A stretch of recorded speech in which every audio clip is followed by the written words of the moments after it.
It's the dream of every cricketer, the ultimate glory. Few manage to keep their date with destiny. But for many, it's been heartbreaks and a cross to bear. The Holy Grail is here in India. I'm Rupha Ramani, and Firstpost brings you the ringside view. We bring you the Cup of Dreams. Cricket World Cup coverage like never before. It's over! He's done it again! Unbelievable! Oh, straight into the roof of the net. Nice one. Straight down the middle. So a good performance. Hi and welcome to Firstpost. I'm Rupha Ramani. Let's get started.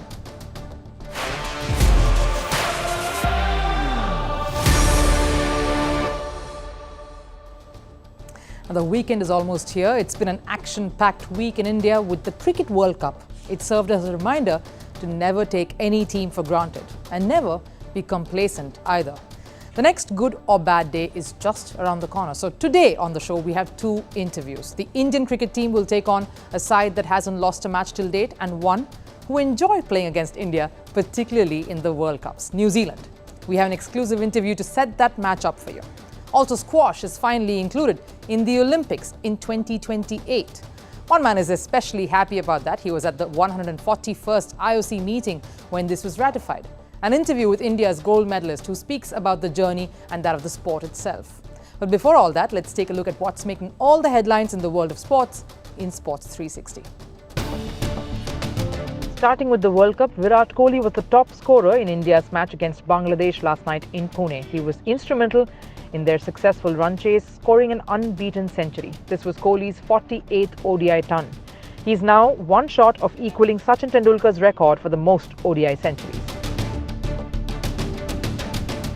But some concerns for Team India as well. Hardik Pandya will miss India's next match against New Zealand in Dharamsala. He's injured his ankle during India's Bangladesh encounter. He didn't fly with his team to Dharamsala and will be headed to Bengaluru's NCA instead. On to football. Saudi Arabia is keen on hosting the 2035 Women's World Cup. The announcement was made by their women team's technical director. Earlier this month, the country had declared its bid to host the 2034 FIFA Men's World Cup. In Formula One, after sealing the Qatar Grand Prix, Max Verstappen is now eyeing to celebrate his 50th victory at the US Grand Prix in Austin. The Red Bull driver is aiming for a hat-trick of wins at this venue. The US Grand Prix will be held in sprint format at the Circuit of the Americas. And in tennis, Djokovic is all set to kick off his 2024 season. He'll be in action at the Mixed Teams United Cup. However, his arch-rival Rafael Nadal will not be part of the Spain team for the event. The United Cup will be held from 29th December to 7th January 2024. Right, the Indian cricket team will be facing off against the New Zealand side. This will be in picturesque Dharamsala. I'll be of course rushing to reach there and get you all the sights and sounds of that beautiful cricket venue. But let's set this clash up for you when it comes especially to World Cups. New Zealand has the advantage over India. In the 9 matches that the two teams have played in ODI World Cups, New Zealand has won on 5 occasions. India on 3, and of course 1 was no result. So this is a key matchup for the two sides.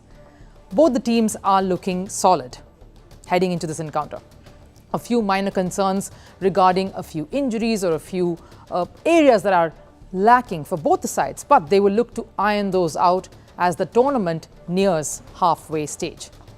Now, I spoke to former India cricketer and someone who's been a part of the BCCI's IPL Governing Council, Pragyan Ojha, to preview this mega clash for us. Pragyan Ojha, thank you so much for speaking to us here. It's a pleasure that you're joining us here on Firstpost. Thank you, Rupa. Thank you for having me. And first of all, before we start, I'd like to congratulate each and every cricketer and all the boards because of the recent development. Cricket is going to be part of the LA 28 Olympics after almost 128 years. I think it's a great thing.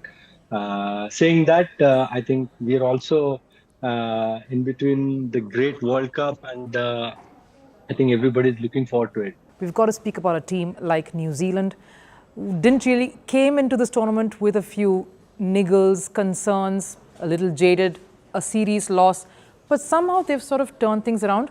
What do you think has impressed you most about the New Zealand outfit? I think their mindset, their clarity. These are the two things which really helps you in important tournaments. If you see consistently New Zealand in ICC tournaments, they've done really well because it's like you can always say that it's kind of helping them, but at the same time, any team would like their supporters to come and support them. In New Yes. Zealand, cricket has not been the number one game. Yeah. Rugby is the number one Yeah. game. So I think the expectation also is little less. Maybe that pressure of expectation and there are a lot of things that add up to. So I think they play little with less fear Yeah. of losing. If you compare with teams like Sri Lanka, India, or Pakistan, the expectation that plays a big role whenever you're entering these kind of tournaments. If you see every day someone is writing about your team, someone is discussing about your strengths and weaknesses on social media or on visual or on print media, that really puts a lot of pressure. I think that is something which has been an added advantage for New Zealand. But saying that, their thought process, their clarity of the situation has been brilliant. If you see, unfortunately, I think Kane Williamson has fractured his finger. He may not be available. I think they have also got a replacement. Yeah. I think he's one of the most important player for New Zealand. But saying that they have not missed him, so that shows that they really understand things. They take sport the way it should be taken. Saying that every team has their own way of thinking about the game. Every team has their own understanding. So I think to their capability, they have done things according to it. So they have succeeded so far. Yes, well put there again, but you covered the point about the captain as well. Have to ask you about their bowling unit. That has been again one of those key components. First, let's speak about their pace unit. In the absence of a Tim Southee, even Lockie missing a game or two, Matt Henry has stepped up alongside Trent Bolt. How crucial will that pace unit be when it comes up against the Indian batting lineup? I think it will be very crucial. If you see Matt and if you see someone like Trent Bolt, they're very different bowlers. So far, I've seen Matt just trying to bowl those test match length, trying to hit those fourth or fifth stump where the batsman doesn't like initially when they come in. But someone like Trent Bolt, he tries to swing the ball, and his strength is we have seen. You know all this IPL we have been discussing. Every time sorry, not Tim, it is Trent Bolt. Yes. Every time Trent Bolt comes in, he looks to pick those wickets. He bowls those deliveries that pitches right up, and he tries to swing the ball. So I think they understand their strength. But I'm telling you, Mitchell Santner is someone I'm really looking forward to. He's a very smart cricketer. I've seen him bowl. If you remember, first game that they played against England in Narendra Modi Stadium, the wicket was very good, but the way he bowled, the pace that he was bowling at, and the variation that he was doing, he was outstanding. A bowler from New Zealand coming and getting used to the conditions here, because it's if you talk about the weather, it's totally different. So getting used to that and trying to do things according to the team's demand is something that shows that he's a very smart and thinking cricketer. So I think he will be very crucial. I know faster bowlers, they are good, but this guy will be very crucial, especially when you talk about Indian batters, because against left-hand spin, our batters have found it a little difficult. Yes, and Mitchell Santner, this is pretty much his second home. He's played almost at all venues here with his IPL stint. A contest like Virat Kohli versus Mitchell Santner, how exciting is that going to be, Pragyan? Absolutely, it'll be fun. But to reach Virat Kohli, he has to go through Rohit Sharma and Shubman Gill. So I think these three guys have to play really well against Mitchell. But saying that, it'll be a good contest because when you talk about these players, they are they've done really well over the years, but they are very good thinkers of the game. Yeah. So I think I'm looking forward to the contest because both the team are in a good flow. And when you talk about momentum, none of the top teams, they would like to lose it, especially in a long tournament. True. Yes, and we will of course come to the Indian bowlers and the New Zealand batters. But you did mention Rohit. Have to speak about the kind of form that he's in. There's something about World Cups and Rohit Sharma, Pragyan. I think he's Rohit and Virat both have been there for so many years. They understand things. As I said, when you have played so much cricket, when you have done so much contribution to Indian side, when you play these kind of tournament, it is all about mentally how well you're placed. I think that what gives you those consistency. And if you see Rohit, he's been enjoying his time on the field and off the field. I think his family has been a great Yeah. support.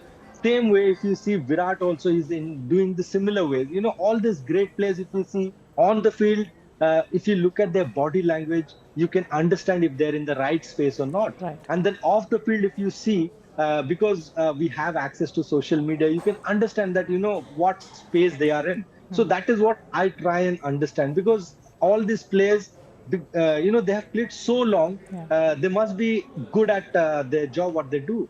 Only thing which can create a difference is how well they are mentally, especially on that particular day. If you see that Rohit has been absolutely brilliant. We saw a different Rohit in T20 World Cup, and Yes. now in this 50-over format, is totally different.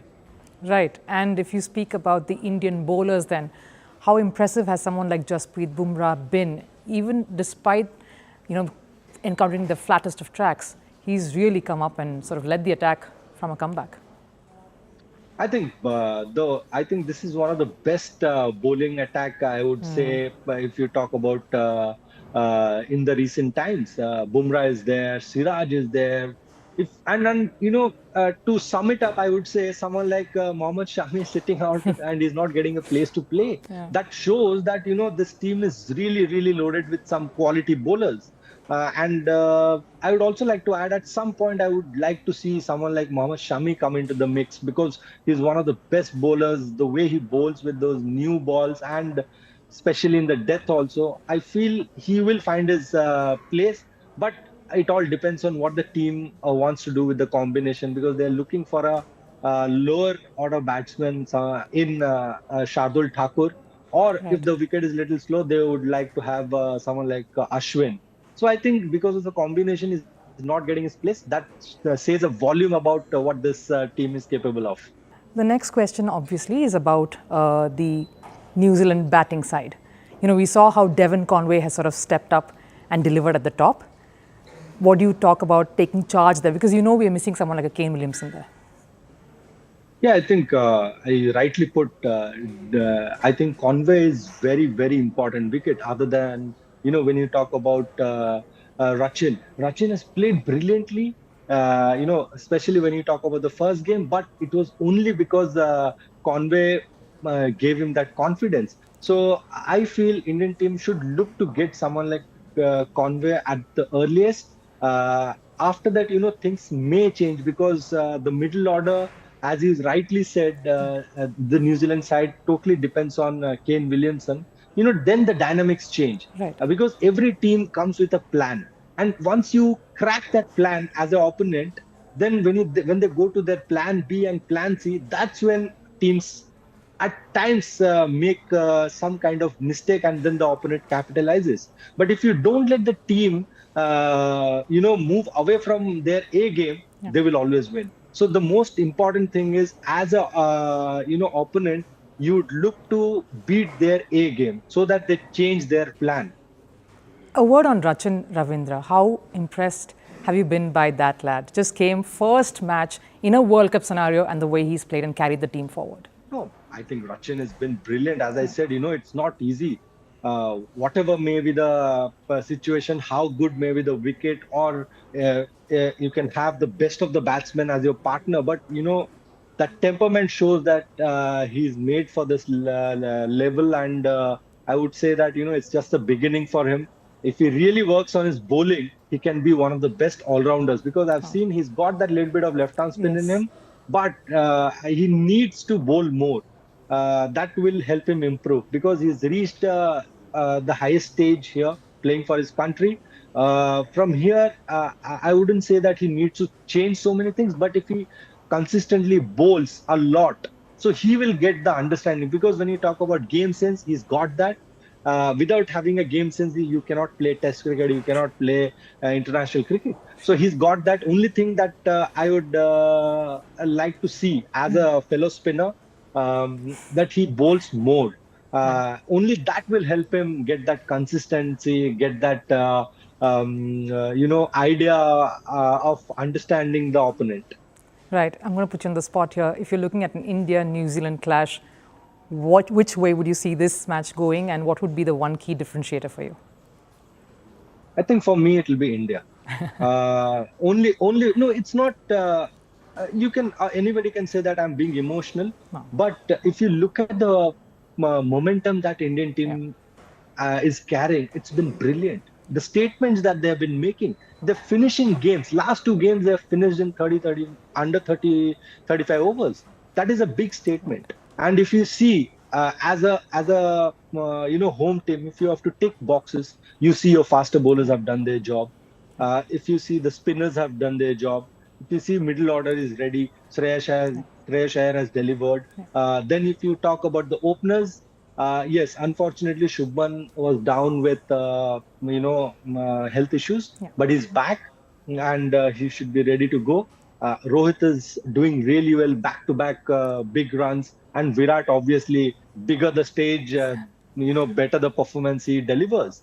So I think that way, if you see all the boxes are ticked, it is all about being that little bit smarter than the opponent. And I personally feel, yes, when you talk about the record against New Zealand, we have not been great in ICC events, Yes. but it's just one day and things change. So I think with the momentum going, I'm very sure that India will try to dominate New Zealand. Yeah, you took the words out of my mouth regarding the head-to-head, but great, we won't get into that. Just one final question before we wrap up. A World Cup, we always talk about pacing yourself well in such a long tournament, and it's about doing well in the business end. Is that something that is going to be on the minds of all the teams that are really having hit the ground running without a loss? I think the tricky part about long tournaments when you're playing 5, 6 games is not thinking about what is going to happen in the semifinals. It is about the present moment, present momentum, and how well your team is balanced. These are the things which are very important. If you think a little bit ahead of the what you need to think, then I think you're putting little more pressure on yourself. So you take the day as it is and plan for the next game. Once you do that consistently, the result will take care of itself. Especially when you talk about the longer tournaments, that's what I've seen great teams do in IPL and in World Cup. If you see, there is a pattern there. They don't think too much ahead. They think about the next game or maybe the game after the next. Right, but thank you so much, Pragyan, for taking time out here and speaking to us. As always, a pleasure.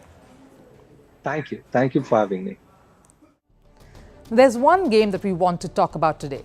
It's extremely popular across the world and is played in at least 185 countries. It's squash.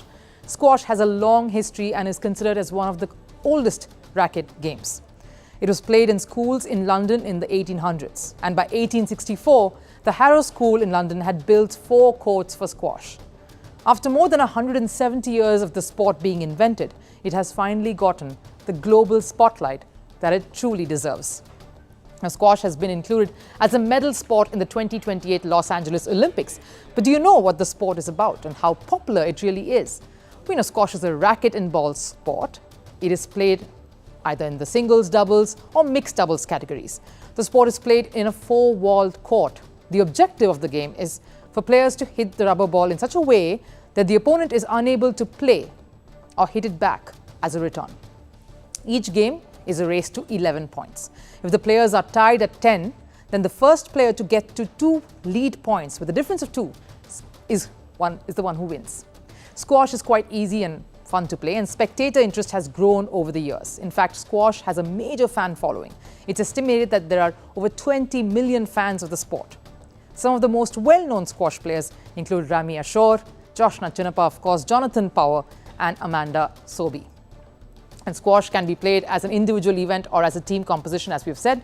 When it comes to some of the biggest squash showdowns in squash, the most recent example is when India and Pakistan played each other at the Asian Games. The two teams met twice at the Asian Games.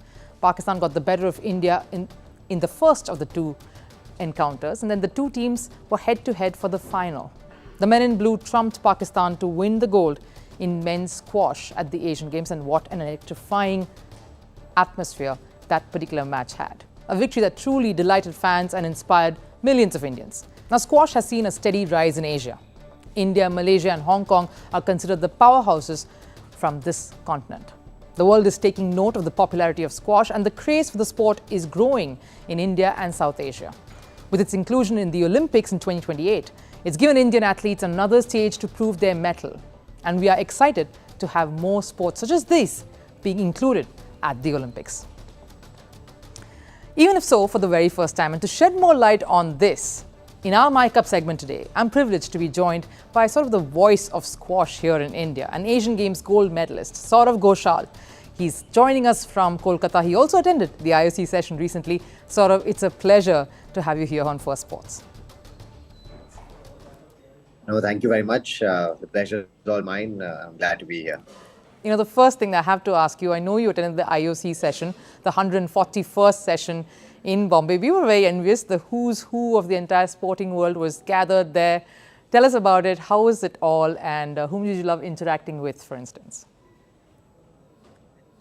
Yeah, firstly, it's a great honor for India to be hosting the IOC session. It's the first time after about 40 years that we are hosting it. It was, like you said, there was sporting royalty in terms of athletes as well as in terms of the administrators, from around the world. And it was, one of the first times that I've been part of a gathering like that in the capacity of me being chair of the Athletes Commission for Squash. Yes. In terms of who I loved interacting the most, I had a kind of ally a little bit in terms of Abhinav Bindra, who was there. He was presenting as well, and I know Abhinav from earlier, so it was great to kind of spend some time with him and pick his brains about a million things, because he's someone that I definitely value his opinion a lot, and it was great. But other than that, I think it was great to just understand the way an organization like the IOC works, the level of detail and what they go through in terms of the Summer Olympics, the Winter Olympics, and the Youth Olympic Games, and how the organization kind of dovetails with a lot of other different organizations and makes things work. It's like an economy in itself, and it was brilliant to see that and experience firsthand, the kind of intricate detail that needs to go into running an organization like that. So it's something that I will take with me always. And of course, it was brilliant that squash was an integral part of this session, and it turned out well for us. Yes, that's my next question. In fact, obviously, personally invested in it, and I can understand where the emotions would come from. But if you could just sort of gather those very first reactions that you had at that moment when squash was announced as being included in the Olympics of 2028, how would you sum that up then for us, sort of? I mean, so we were obviously a part of a package of 5 sports, which Yes. LA28 proposed to the entire IOC membership, and they were voting on it. So once the vote started, you're like, okay, I think this should go through because the executive board has passed this, but you never know. And then when it does actually go through, it's weird, it's like winning a big title. You work so hard for so long, and you're so nervous before you play your match in the final, and then when you win, it's almost like you're blank. This like, oh yeah, this happened, great, brilliant. So it's the same kind of like feeling. Like you get you're in the Olympics. It's something that squash has tried for so long. Nicolo Campriani, the one who presented squash to the thing, actually mentioned as well that squash has always been the bridesmaid, but not actually the bride. And that's so true. We've been trying for so long, and getting in was huge. I think everyone around the squash world was unbelievably happy to be finally an Olympic sport. It's something that we've really treasured for a long time. We are deeply indebted and appreciative of the IOC and LA28 for giving us this kind of sort of vote of confidence of how our sport has done over the last decade or so. And we really hope that we can add some real value to the Olympics in 2028. And as athletes, I think we are so very excited to showcase to the world on the world's biggest stage, which is the Olympics, that what our sport is all about, and that we are one of the best athletes in the world, and we absolutely really looking forward to it. Yes, speaking of adding value to that, we have to obviously ask you about, being there in 2028. We know all the athletes of this time in India have sort of redefined what fitness truly means. We see that across every discipline, squash as well. Have you thought about that? 2028, you're going to be there. You're going to make it there. It's possible, right? It's possible. I mean, of course, I've thought about it. Yeah. I'd be lying if I didn't. I definitely wasn't thinking about 28 before before the 16th of October. Yes. But yeah, it's a decision that can't be made in haste. It's something that I will have to sit down with my team and my family, because some choices will have to be made, and those choices are going to be difficult for me personally, obviously, but also for everyone around me. And everyone around me who is going to play a part moving forward. If I have to do this, has to be on the same boat, pulling in the same direction to make this reality a possibility. And of course, if I do decide to do it, then it's going to be that I want to win a medal for India. I don't want to, being an Olympian is a huge honor. But for me, the commitment of 5 years can't be about just getting there. It has to be about first, obviously, getting there, but being in with a realistic shot of winning something. So that's something that I will have to look into. It might just be that, I do have that at the back of my mind, but I kind of take it, half a season, one season at a time, to kind of see how the body and the mind kind of progress and react to, the high levels that are required to produce at the world stage. And then, if everything goes well, hopefully 5 years will pass by in a jiffy, and we'll be in LA, and I'll be playing really well and having a good shot at winning a medal. So that would be an absolute dream. Dreams do come true sometimes, so let's hope for the best. Yes, why not? I mean, if you've seen India's Rohan Bopanna do it at 41, you're right here. I mean, who's to say no, nothing else is possible? But to speak about the Asian Games itself, we have to ask you about that final. And, I'm sure you've sort of relived that many times in your head and spoken about it quite a few times more. But just take us through that, because we were watching it and it was just electrifying. Yeah, sometimes it's very difficult watching rather than playing. We knew that with the number 3 players playing first, that was a hard one to win. And personally for me, I knew I might be going in to my match being 1-0 down, and I was fine with that. It's been a thing that I've done in the past, so you can rerun that in your head and figure it out mentally. But then I didn't have the greatest start. And, when you're 1-0 down in the tie, and then you don't have the greatest start in the second one, even though, on ranking and things, I'm supposed to win, pressure can play a part, and then things can go all right. But, physically and mentally, I kind of felt okay, even at 4-love down in that first game. And then things started to click. And obviously, I kind of played pretty all right, and won that match 3-love.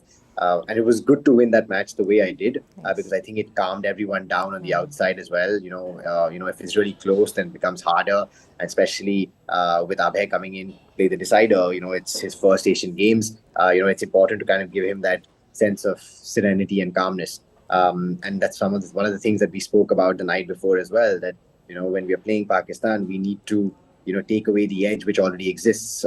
We need to kind of detached from the emotion and try and be as composed and calm on court as possible, because in my opinion, that's the best way that we've been able to beat them over the years.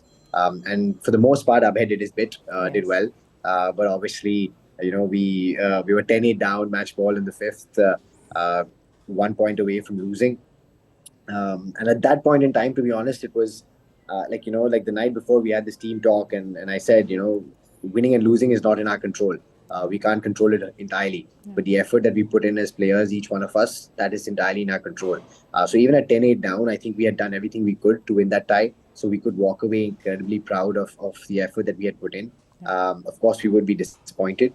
But it just so happened that he pulled it back and won that 12-10. And, everything else goes out of the window. You're just happy that you've won. And it's a big win. It's winning the team event at the Asian Games. It's one of the biggest team events there is. And to do it in the way we did, it was brilliant. Abhay doing it as well, his first Asian Games, it was unbelievable. And yeah, I think for me at that point in time, it was just like, yes, we did this. This is first half of my mission, which was to win 2 golds at the Asian Games, completed. I've done well to kind of mentor these guys and then get them to where I needed them to be.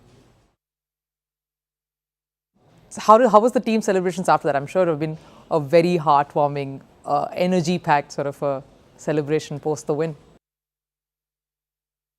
I mean, it wasn't as big a celebration as we would have liked to have, because we had the mixed doubles and the singles starting the next day. So we kind of had to quickly turn our focus. But I think internally, every single one of us was very proud. I think even the girls' team, even though they lost in the semi-finals to Malaysia, I think they put up a really, really good fight and they did really well to kind of get through. So I think it was subdued considering the scale of the achievement. But I think all of us knew what we had achieved was something very special. And as a team, I think it'll always stay with us, with each and every one of us, both the boys and the girls, for the rest of our careers and our lives. Yes, thanks, Saurav. I know you'd be cheering for the other Indian athletes, as would we, come Paris Olympics. But thanks for taking some time out and speaking to us here on Firstpost. And we wish you all the best as always. Thank you very much, and thank you to everyone watching for all the love and support. It means a lot, and hopefully we will keep making you and the entire country proud moving forward. Here on Firstpost, but enough time to bring you Last Serve, something that we give at the end of the show. Now, we spoke about the Women's Big Bash League yesterday, and today we're going to show you how exactly they kick-started the tournament. Take a look at how Meg Lanning and Alyssa Healy declared the tournament open, not from ground zero, but way up.